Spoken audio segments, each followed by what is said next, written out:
Attention all SSS pensioners, heto na po, official na. December pension at 13th month pension release schedules inilabas na.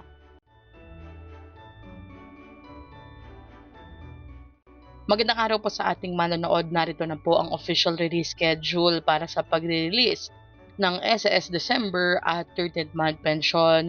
Kalalabas lamang po nito na advisory kanina lang ng Philippine Social Security System. Katulad po ng mga nagdaang taon, itinulad na rin ng SSS bukas, December 1, 2025, araw ng Lunes, i-release ng SSS ang para sa mga pensyonado na may date of contingency na mula 1st to 15th ng buwan.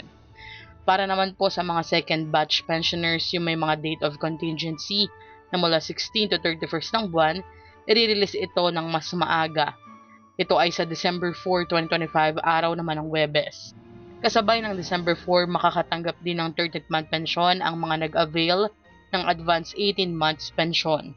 Para naman sa mga naipong pensyon dahil sa non-compliance ng AKOB, ito na naman ay i-release sa December 16, 2025, araw naman ng Martes.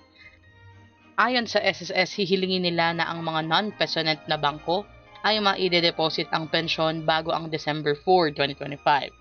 At makikipag-ugnayan sila sa Philippine Postal Corporation upang mapabilis ang paghatid ng mga tseke ng mga nakatseke pa sa tirahan ng mga pensyonado.